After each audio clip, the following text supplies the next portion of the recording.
Well.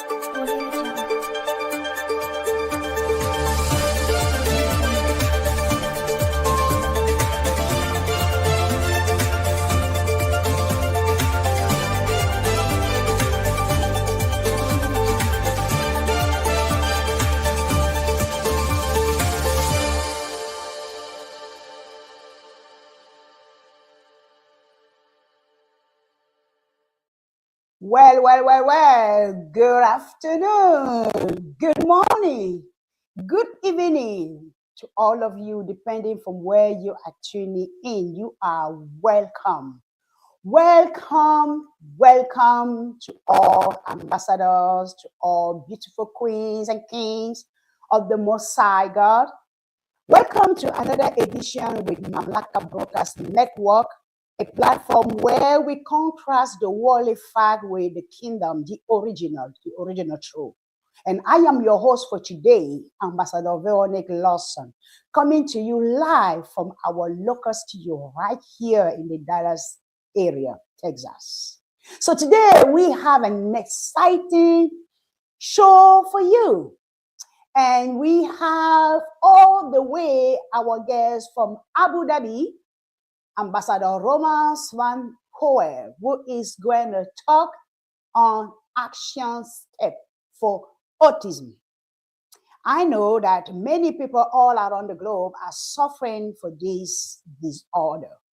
And you don't want to miss it, or you want to actually take your notepad, your book, and everything that you could take as much as you can, many notes, so that you could know how to go through this type of disorder called autism.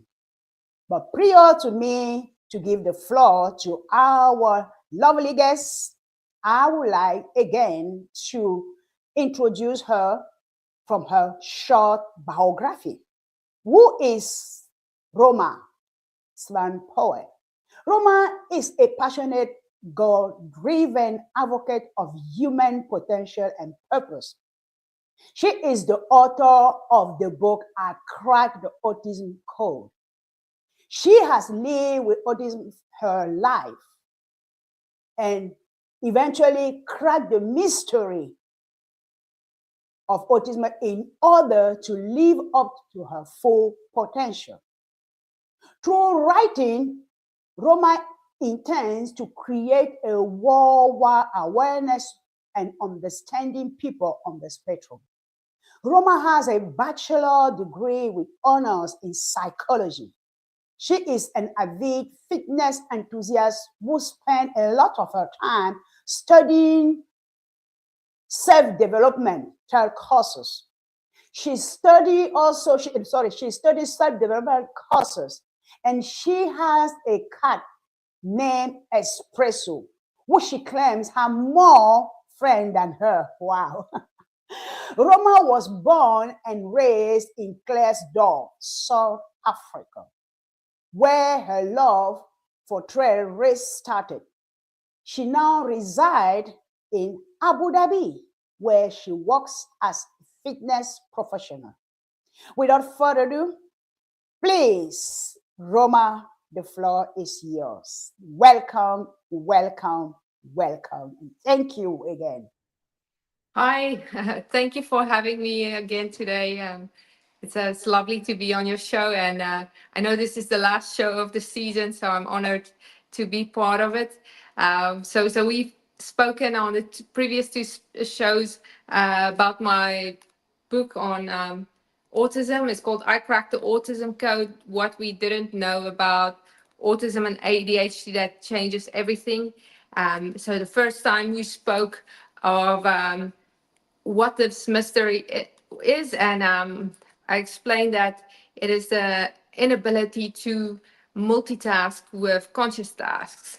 So, and then on the second talk show, we spoke about multitasking and autistic tendencies. We're explaining the implications of not being able to multitask with conscious tasks, and how does that affect autistic tendencies.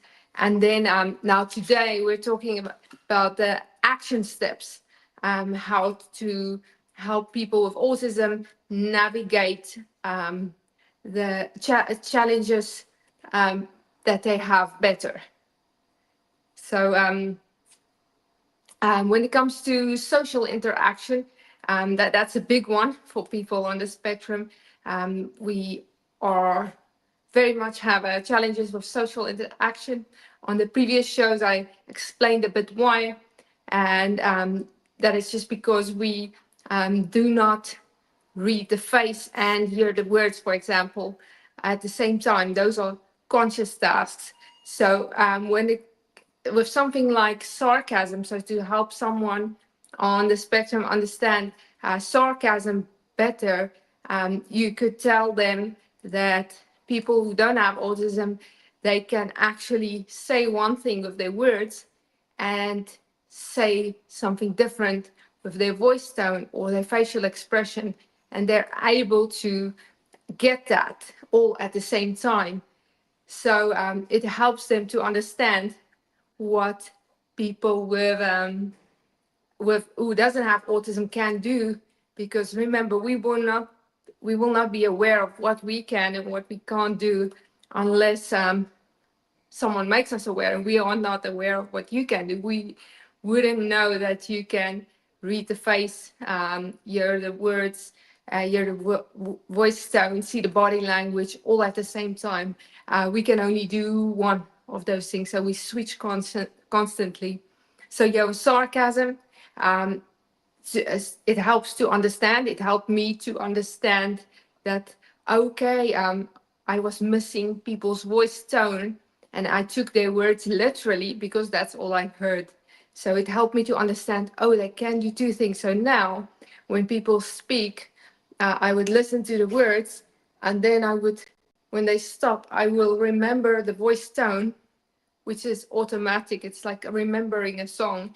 And then I would put it together, whether their voice tone said something else, or I quickly get the chance to actually look at their faces. So yeah, it helps a lot to understand that. Then when it comes to eye contact, we often don't make eye contact, and often people are trying to teach us in therapies to make eye contact. They think it's a social thing because we have challenges with social interaction. But in reality, the reason why I didn't look at people's eyes before was because I literally don't register their face while they are speaking, while I'm listening to their words. So in order for me to seem that I'm looking at them, I simply set my eye level, but I do not focus on their face. So I'll remind you again of a client of mine. This is a fitness client, not a psychology client. I do not work in the field of psychology. I had someone who I was convinced is on the spectrum. He was stuttering, and he was stuttering to the point where he could not get a word out. And I asked him to just look down and tell me what he wanted to say. He spoke fluently. And when he looked up at me again, I asked him to, I explained to him that I believe he's trying to read my face and hear my words at the same time, or actually, or speak and read my face at the same time, that he can't do both. I can't either.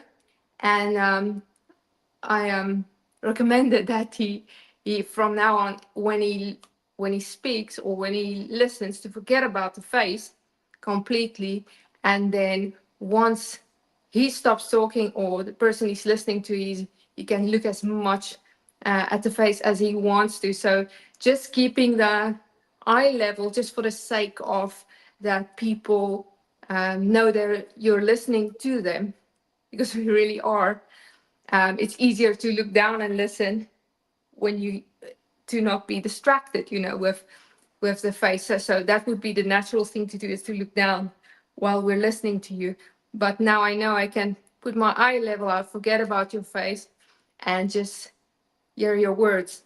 So this helps people on the spectrum. And I gotta remind you that if you are explaining this to someone on the spectrum, please explain to them that other people can do all these things at the same time, which is why it's so easy for them to make eye contact. And yes, so that would have helped me a lot if someone told me that, but no one knew. I was the one who cracked the code, so I'm happy that I can share this knowledge. So people on a third point, people on the spectrum often insist on the sameness of things. They don't want change. They want the same thing every day, same routine, want to drive the same road. They often want to wear the same clothes. And I explained in the previous talk show, there's a reason for that. A lot of our day we spend blind, because while we're listening, we don't see, remember. So if things change in our environment, that's distracting, and that takes our full focus to get used to. Whereas if we know where things are, things become more automatic and require less effort. So if you want to make things easier for someone on the spectrum, try and keep that routine for them. Make things as automatic as possible, but explain to them why other people do not have that problem, that they can see many things at the same time, that they can hear at the same time, that it doesn't distract them, so that they understand why they would get anxious and other people obviously don't. And then if they are aware of, or I can actually say this by example, when I was aware that, when I was aware why I was getting anxious with change, then my anxiety was reduced, because I understood what was causing the anxiety. So I understood that it just requires extra mental effort. And when that anxiety was removed, I have more mental space for change, actually. So I'm way more tolerant and trying new things, driving new routes, because I know what I'm dealing with, and I'm open and I have the mental space, rather than dealing with just anxiety, not knowing what's going on.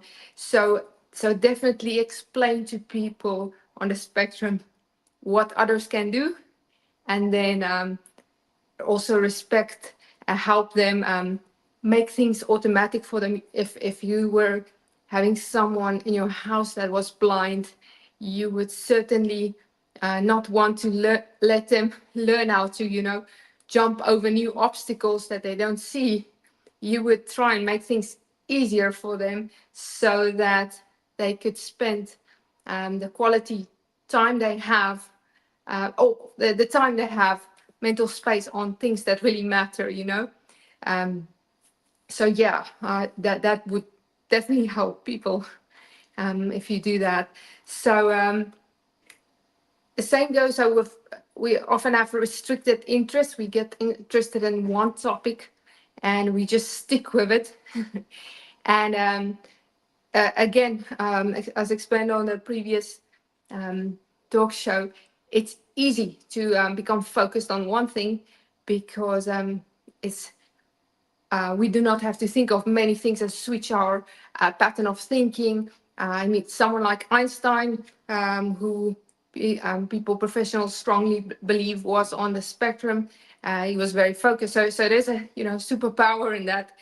We can actually focus really well, but we would get over focused on one thing and then miss other things, other wonderful things I did not know before, because I was so stuck in my interest and I just wanted to learn everything about it. But so first thing is, it's important for someone on the spectrum to understand what why they're so different in that sense from other people. If we could explain to them that like they get overwhelmed the same way they get overwhelmed with doing different things all the time, changes, which requires a lot of mental energy, the same way people who are not on the spectrum deal with boredom, because they can do so many things. There's attention can be on so many things at the same time. So to focus on one thing all the time actually requires a lot of effort for someone who is not on the spectrum. So if someone on this, if you can explain this to someone who's on the spectrum, obviously who's able to understand you, you have a good relationship with, and that would help them understand others better and also themselves better. So yes, so they need to understand that neurotypicals, people not having autism, deals with boredom the same way we deal with overload, you know. So that's a big one. And then sensory integration dysfunction. So I explained in a previous talk show also that the reason we get sensory overload is when, especially when we get anxious in, say, a social setting, we lose the ability to focus our only attention on what we want to, because we're dealing with anxiety. So we don't have that control to, you know, switch the way we want to from topic to topic, or you know, aspect to aspect. Like, for example, from the face to the words, we don't have that control anymore. And what happens is, since the brain can only do one conscious thing at a time, whatever is the strongest stimulus in the room, whether it's a light or a sound that we catch, it doesn't even have to be a loud sound. It can be an insect walking, it can be a clock. Very often it's a clock. And that ticking, that will be the only thing we hear. And the only thing, not just that we hear, that the brain receives. So it is super loud.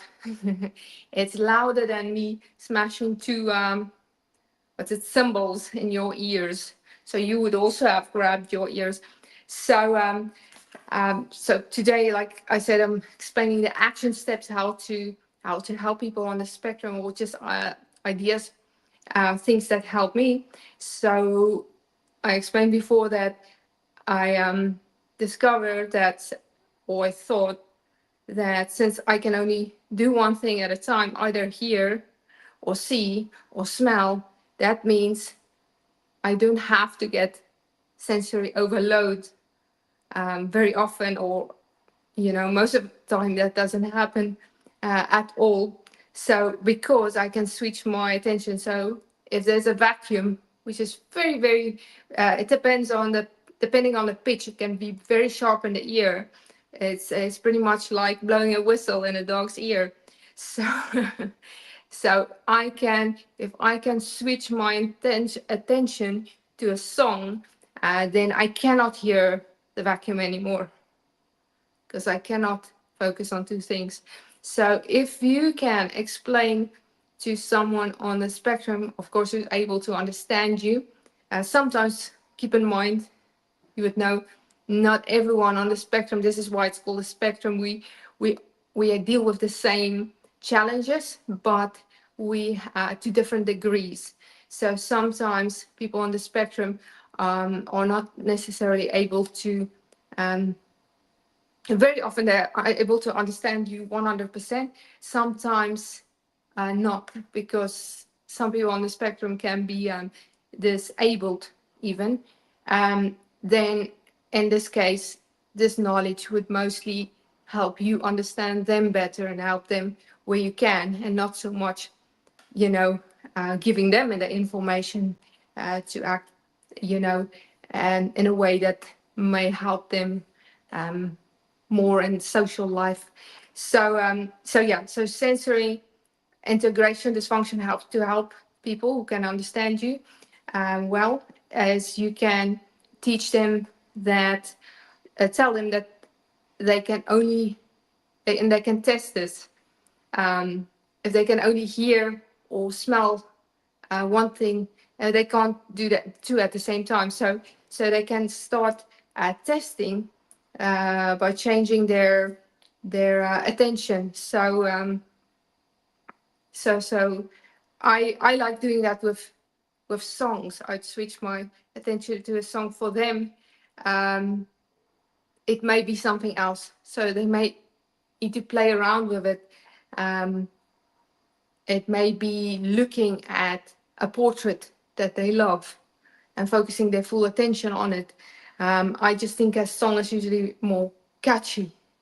So if they can teach themselves to change their, or if they can do the talking. So remember, when they talk, they can also no longer hear. So say the vacuum or the light is disturbing them. If they talk, they will not be aware of that anymore.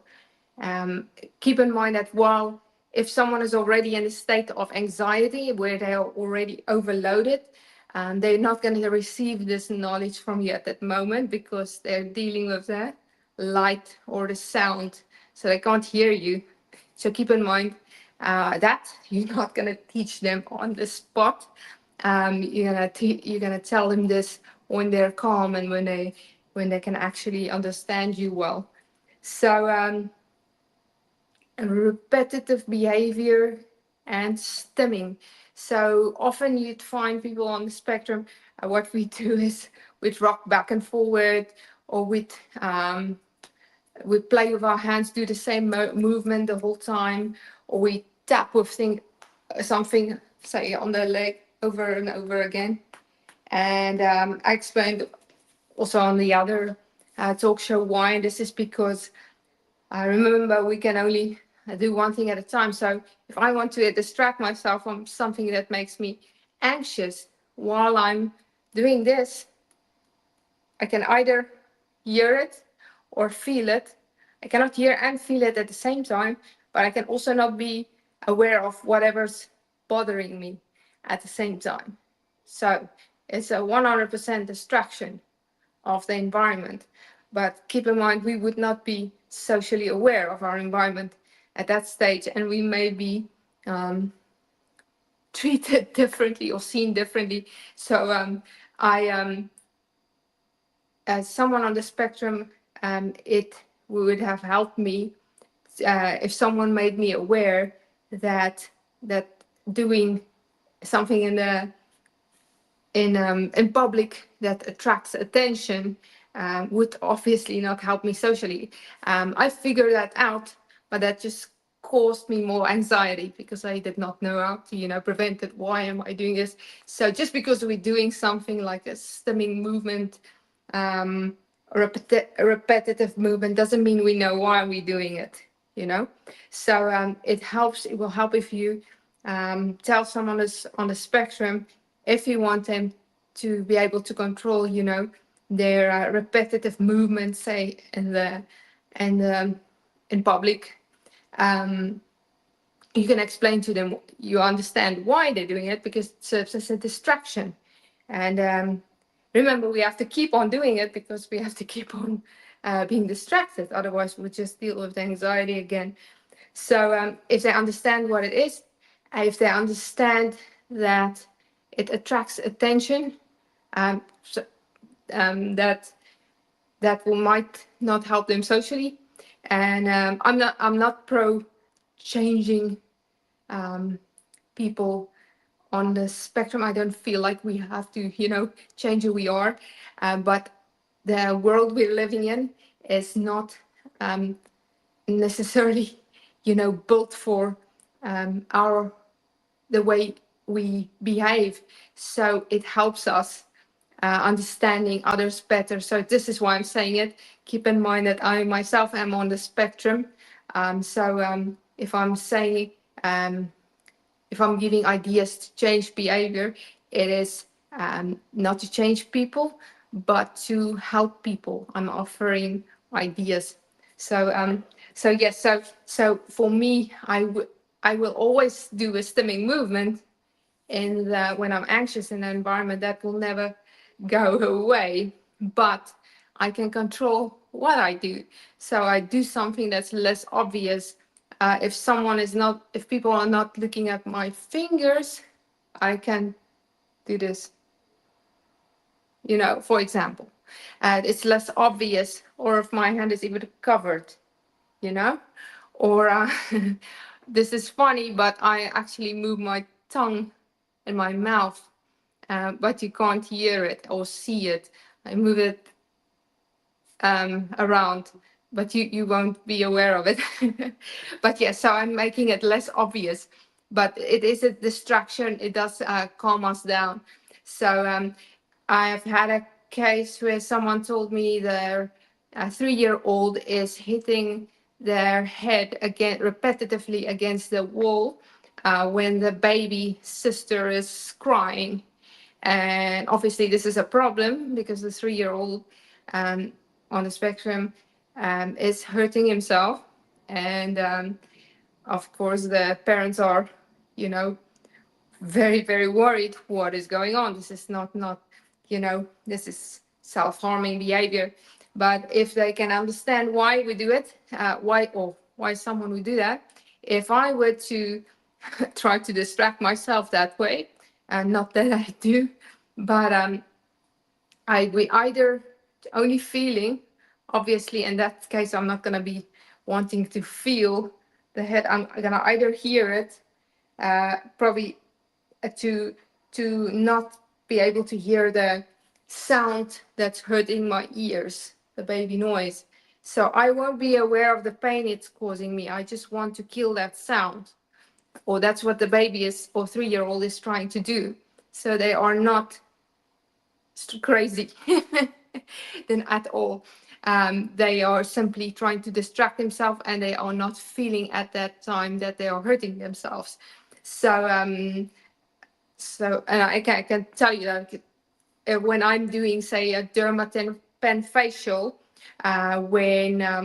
and that's a needling thing that actually is quite invasive and quite sore. It goes under deep under the skin. Actually, it's the bone here.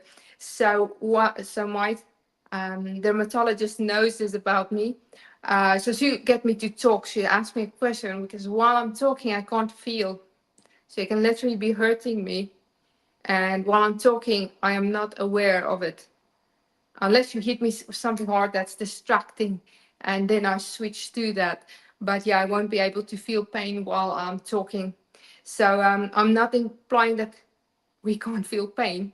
It's just if it's a repetitive kind of pain, we're probably not gonna feel it, like a repetitive hit of the head on the wall, or a derma pain or so on. If it's continuous, we probably won't feel it if we're doing something else. So yeah, this was just me explaining why a kid would do that and how to help them. You would want to give them something else to distract themselves with, make a repetitive sound with, because they're trying to make a sound, right? To kill the baby sound they're hearing. And again, while they're in that situation, you might not be able to help them with that. You may, but you have to really distract them. So you can give them a drum with a stick, let them hit it and start hearing that.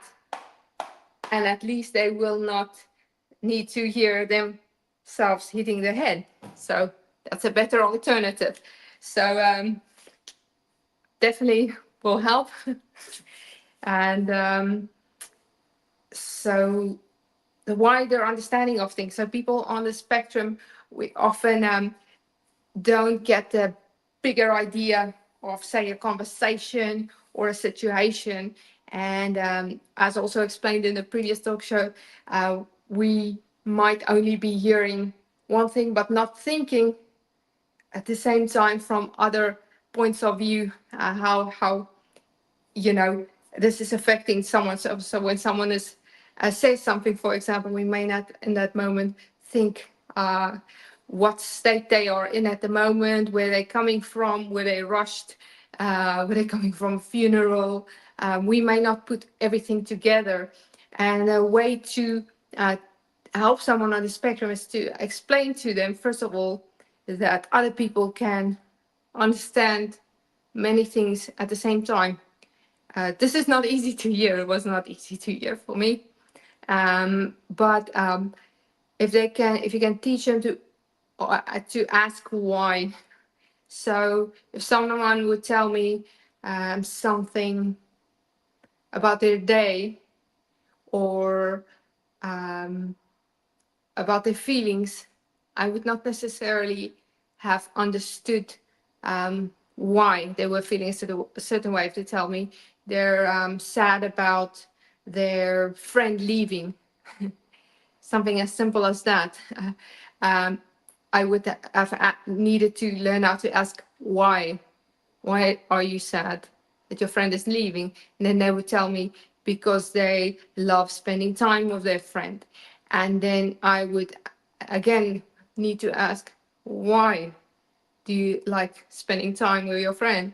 And they'll tell me, oh, because they like the same things and they have things in common. Then I might be able to get it. Oh, okay, I would also have liked to have a friend who I have things in common with. So then I get the wider understanding of things. But again, we do not, our social development is not as fast as other people because we miss a lot of things during conversation, right?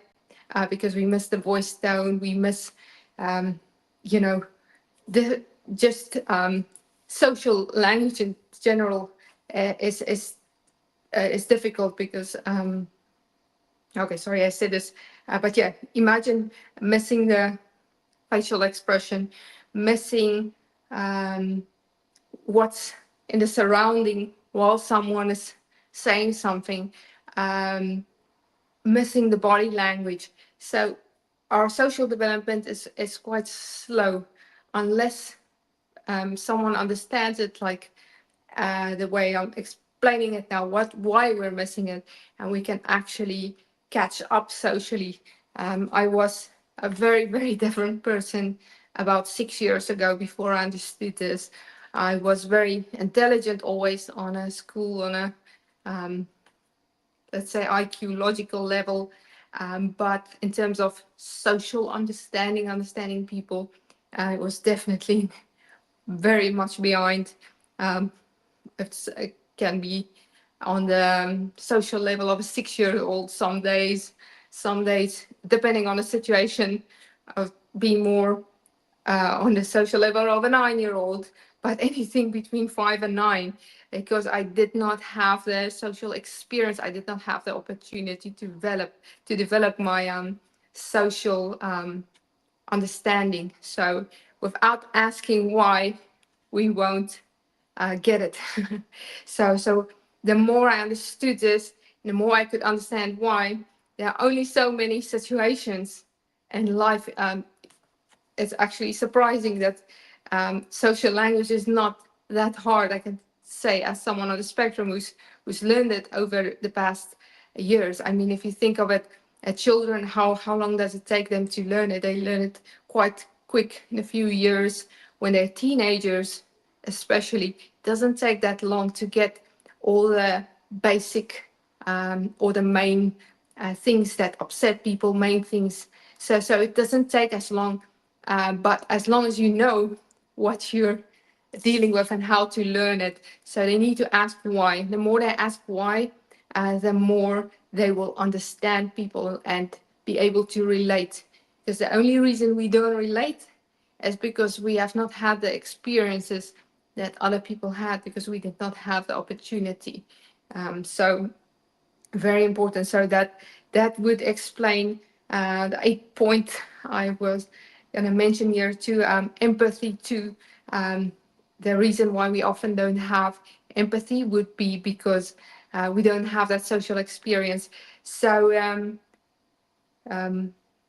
rather, I would say that, yeah, to help people on the spectrum, teach them to ask why as many time as needed. They may ask it many times, especially if they're kids, but the more they ask why, the more they will learn.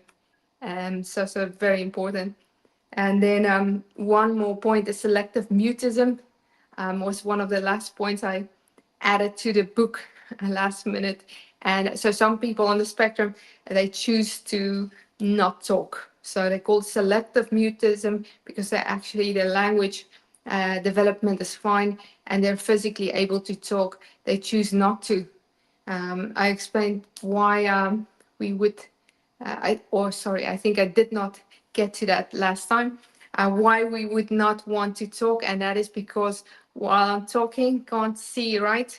Can't hear, can't smell, can't be aware of my environment. So especially if they're very much motivate or love, visual stimulus, and they would rather just want to see and absorb everything rather than having to talk. So that is why we would choose not to talk. Wow, my goodness, Ambassador Roma, you just build another pillar onto what you share with us on the last two shows, with your last point that you just added into your action step for autism, the selective mutism. Wow. So people who suffer autism actually can choose not to speak because it kind of bothering them too much. I will let you try to give us more emphasis on that one once I highlight the 4 key points you gave us into action step for autism. The first one, it was that the autistic people over focus on one single thing. So we have to get the understanding on that one, and knowing that understanding is the key, because autism affects individuals differently. The second one was there is a need of distraction for people suffering autism to cause them to be able to do other stuff. They have that need to distract themselves. So once we say that, it's supposed for other people not to be as a distraction in terms of word distraction, but for them, it's a good way to, as a step to heal, or as a step to be able to change from who they are or from their behavior to adapt to their social environment. The other one you gave us is that autistic people cannot understand many things at the same time. So because they could not understand many things at the same time, they have they are kind of a slow process in social development. Those are the key points you gave us. And once we understand all those key points, we could better understand that people on that spectrum, correct? Yes, that's absolutely right. Yes. If you understand people's people on the spectrum's inability to multitask, you pretty much with conscious task, you will pretty much understand us really well. Exactly. So on that note, before I give you back the stage, we are going to take a short minute break, and after that, please highlight again more about the selective mutism. Thank you, producer, for rolling that out.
Wow.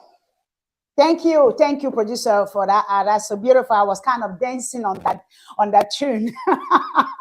Yeah, that's Catch me dancing on that tune. Yes, as the artist said correctly, today is our last show for this year, And so prior for us to wish all our viewer, our audience from all our various platforms, you name it, all the social media platform, Mamlakak Broadcast Network, or affectionately called MBNK News TV, are out there. And so we want to take this time to thank you for your commitment, for continuing to trust the news, continuing to trust what we bring out there, continuing to trust our program or our lecturing or our show or our plugging, continuing. We want to thank all of the guests too. The guest speaker today, actually, we have one all the way from Abu Dhabi. We want to thank you for the third time coming here. We know that it's not going to be your last time. Next year, as we resume back, I'm pretty sure you're going to come up again and then you're going to share some in-depth insight about autism. We want to thank you all of you for your donation, your time, just your sharing button, your clicking and share, your calling people and say, oh, Mamlakak Broadcast is live now. We want to thank you for just taking the time and be the media evangelist. Thank you, thank you, thank you. And on behalf of Mamlakak Broadcast Network whole team, we say thank you from our heart to yours. Now, back to the show. Back to Ambassador Roma Swanuper, all the way from Abu Dhabi. Let's hear more about the selected mutism. Hi again. So yes, so we were talking about the last action step here of the 9 action steps I've been giving. So selective mutism, I said, is when people can talk, but they choose not to talk. This is not only doesn't only happen with autism. It can be when someone has had, major trauma. But I'm talking of selective mutism when it comes to autism specifically, and I'm telling you why I would have, as a child, and even sometimes as an adult, choose not to talk. So if I could have a day where I don't have to talk, that would be quite a day. I would be able to absorb so much. This is what I love about movies and series. I don't have to listen to what people are saying. I don't have to talk back. I don't have to be aware of my body language, how I present. I can just, when I'm watching television, so this would be the closest to selective mutism, scenario I could explain. So I can actually observe body language. I can see facial expression. I can see what's going on around me. So I can see so much more rather than having to switch between talking. So talking, while I'm talking, remember, I don't see, and I'm completely in my brain. So my eye level is just for you to know that I'm giving you my attention. So yeah, this is why I would have loved, it's not to not talk, but it's not practical for me. I tried that as a child at a stage that also did not last very long. My environment would not allow that because they knew already I could talk, so I could not get away with that. But yeah, I can definitely see why someone who has autism would choose not to talk. There's so much they can learn from the environment if they don't have to switch between talking and everything else, especially seeing. So if someone chooses not to talk, if they have selective mutism, and if it's just because of this very reason, that they want to see things, they don't want to be interrupted, as you said earlier, Veronica. So I would ask them if there's a song they love, and if they can hum it for me, they may be willing to do that. So that would be a start. I cannot say that will work or not. They may choose or not, and to do that or not to do that. But if it benefits them, there might be a better chance that they will actually talk. But just to understand why people choose not to talk when they have autism, I believe is already a step in the right direction. Um, so yeah. So it helps me some days. I try to, when I don't have to talk, I try to just like, um, wave or greet, if especially if it's not someone that I necessarily gonna have a conversation with. Yes, so I try not to. I do that sometimes, and I see. I get to observe more. I get to not break my focus and walk into things. So I walk into things all the time. So obviously I'm blind a lot. Big part of my day. So yeah, that's selective mutism. And that was the 9 points I wanted to share about the action steps. I think we have a bit more time. I was wondering if Veronique, if you'd love to ask any questions that you think people are interested in, that I may not, necessarily have brought up yet, or that you just think questions on your mind, because they may also be on other people's mind, and I would see if I can, answer you in the best way I can. I wonder if that will be helpful for the audience today. So I believe you're muted. There we Can go. you hear You're me now? back. Can you hear me now? I Thank you. can hear Thank you you. now. Yes. Okay, sure. That's actually very good. A good move. And then thank you so much already for the 9 point that you gave us in terms of action step for autism. For all of the people who maybe are just embarking now, I will admonish you to go back and try to watch the first show we have with Ambassador Roma, the second one, so that you can now understand better her standing point. And I know that all your sharing, Ambassador Roma, is based on your own personal life. And as you say that autism actually affect people on the spectrum very differently. So the action step also, if I may, will also be how autism affect people and how they react, correct? In terms of how they react, they could pick up maybe one, or they could be familiar with two, or maybe with three, or maybe with four, or maybe with the all 9 point that you shared today.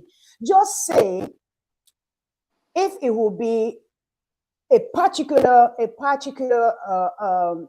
person or a particular individual who may say all of that could not benefit me, what would they admonish? Sorry, your last sentence? What would you recommend? What would I recommend? I would recommend that maybe they're not on the spectrum. If none of that helps, then they probably. So I have really not come across anyone who has not benefit from this knowledge. I've known people who have children who are already adults, even on the spectrum, who are disabled, and even in these case scenarios, this knowledge has helped them understand their child better, or their adult child better. So even though they were not able to so much, implement changes or anything, but they understood better. They understood why their child was anxious with certain sounds, with certain, if the person were hitting their head against the wall, for example, suddenly they understood, actually there's nothing wrong with them. They can't feel at that time. So I have honestly never met anyone who's not benefit from this knowledge if they know someone on the spectrum, whether disabled or high functioning. So yes, I definitely believe it will help people. Yeah, definitely. Thank you. Thank you very much for that answer. I'm pretty sure that when people dig down into what you share today, they will find some solution as to how they could live with autistic people or how they could better understand them. And I'm really grateful that you came out and then you share from your own experience and how you were able to crack the autism, which is why you are the author of that book, I Cracked the Code, I Cracked the Autism Code. So that will lead me now to my other question. I don't know, maybe it could be like a question or not. Let's say, did you maybe believe that food can be a major player into people who suffer autism? So The type of food they eat or the consumption of food. so I myself have studied a lot in the nutrition field with the fitness I'm doing. I'm a nutrition coach, aside from being just a fitness trainer. So I understand what nutrition does for people in general, for healthy people, for everyone. So you could imagine someone on a spectrum who is more sensitive on so many things, like sensory wise, just on so many levels. How their food, their food needs to be right. So I would definitely be a different person if I was not eating as healthy as I am. If I had to deal with unnecessary stomach cramps, if I didn't have enough vitamins and minerals in my system, it may be one thing for you.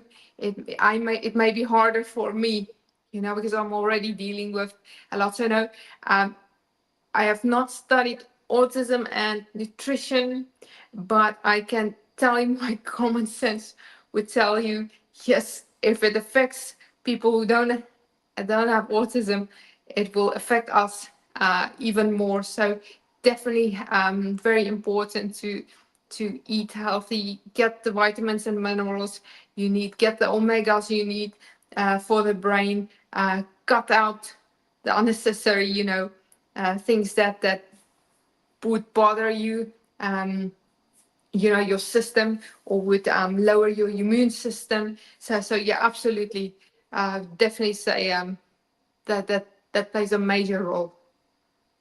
Wow. Thank you. Thank you very much Very for good that answer. question. Yes. Yeah, thank you. Because as you say, yeah, nutrition is all, and then the better we eat, the best we could solve a lot of disorder in our life. So I think that I'm not so sure that we have any question from the comment. If there is any question, producer, from the comment box, please highlight it. Otherwise, I will actually, if a child on the spectrum is covering his ears in public and parents do not know what to do, can you intervene, and how? So as I mentioned before, I would choose not to um, try and teach while people are dealing with a situation like that. The person on the spectrum themselves are probably not going to hear you. They're probably not going to see your face. And their parents, who may not be on the spectrum, may be overwhelmed and not in the mental space to listen. They may feel like, worried about their child. They may feel like they don't know what's happening. So it may not be the best time to intervene. So I would rather want to give them this advice when things are calm. Definitely.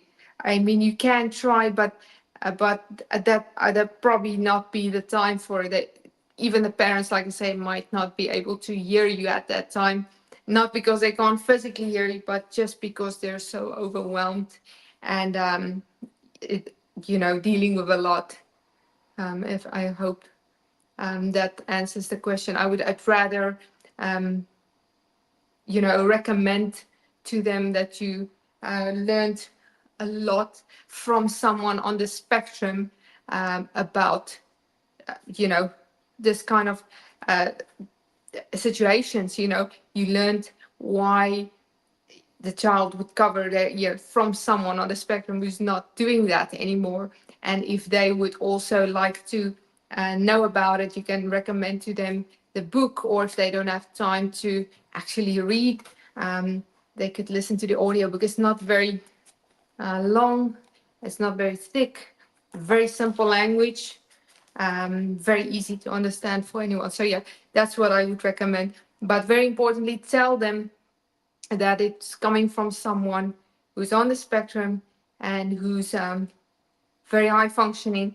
And yes, so they may be more open to learn, because remember, parents on the spectrum, parents with children on the spectrum, children with autism, have been given advice from so many people and so many podcasts and so many professionals and teachers, and they feel like nothing helps. So they might be more receptive if they know it's coming from someone who's actually, who it's helped. This knowledge has helped. So yeah, that's what I would recommend. I hope this answers your question and helps. Very much, very much. It answers it very much. Thank you very much. And you were very clear on that.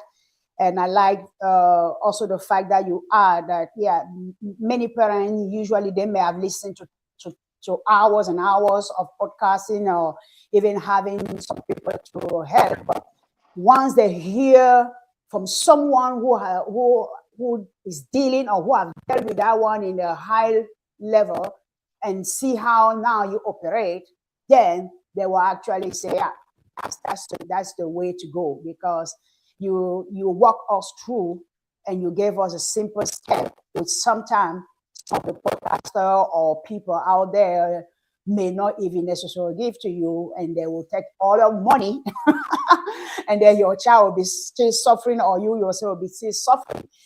Thank you again, Ambassador Roma Svanpoe, for that great nuggets that you gave us in terms of understanding autism in action step for autism.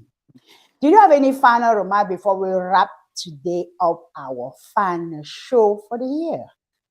No, I just want to say thank you. It's been an absolute pleasure to be on the show. Thank you for everyone who's listening. Thank you for your interest in autism, and also in my life and my experience. I appreciate it.